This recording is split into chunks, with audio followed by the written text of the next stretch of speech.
Things go great. Wowzer.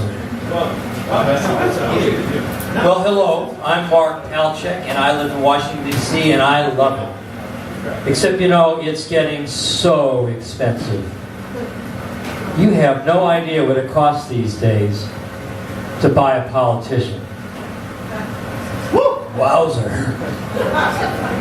Well, you know, I'll tell you what actually scares me much more than politicians, and that's flying. It has something to do with being at 30,000 feet with absolutely no control over your fate. So what I do when I get on the plane is I check out the plane's karma first thing. I know you do that as well. If there are a bunch of small kids on the plane, I go, whoa, that's great. Nothing's going to happen to these young innocents. If there's priests on the plane, I go, could go either way. If a bunch of young kids get on with Catholic priests, I get off the plane. And then when you get on the plane, you know, it's not much better. You got some plus-size guy sitting in the middle seat, you know, bumping elbows like he's in roller derby, right? Or you got the guy who's got to put body bags up in the overhead all the while, blocking the aisle. Or the guy that has the 15-inch laptop watching Die Hard 2 with no headphones. So you can imagine how excited I was on my last trip to Dallas. The woman next to me was so tiny. She was so tiny that I had room for my elbows.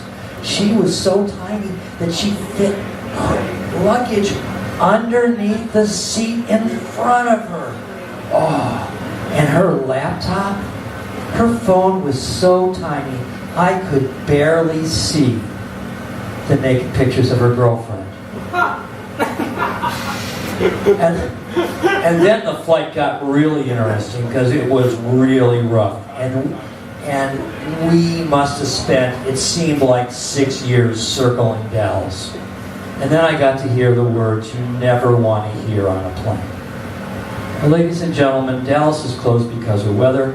Unfortunately, we are running low on fuel, so we're going to be making an emergency landing in an airfield nearby. And it's going to get rough. So please, ladies and gentlemen, seat backs, tray tables up, store your luggage, and remove your eyewear. Remove my eyewear? And then it did get rough. I'm talking Tina Turner rough. My seatmate Alice grabs my arm.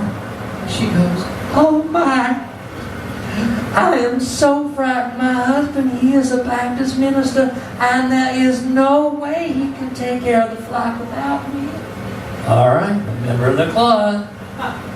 And I got me 3 babies at home. Even better. No one's going to want these kids to be motherless. And when I was in D.C., I had me an affair. And just as she says that, the plane goes up on its wing. Nose down. Overheads pop open. Oxygen mask pop. And then, ladies and gentlemen, Dallas is clear, landing in 2 minutes. The plane erupts in applause. Everybody is so excited, so happy, except for Alice. Oh my. Oh my. When I thought I was going to die, I texted my husband and I admitted my mortal sin. Oh, sweet Alice, you are an idiot. Don't you know that what happens in D.C. screws the rest of the United States? I think dear sweet Alice is going to need a lawyer. Oh, come on, lawyers are not that bad. They can be very useful as sleep aids. If you don't believe me, ask him what he does all day. If you're not asleep in 10 minutes, you're not listening. But I get it, I do. People like lawyers about as much as they like undertakers. But if Grandma's died, you better call the undertaker. And you really ought to call a lawyer if you're the one that killed Grandma.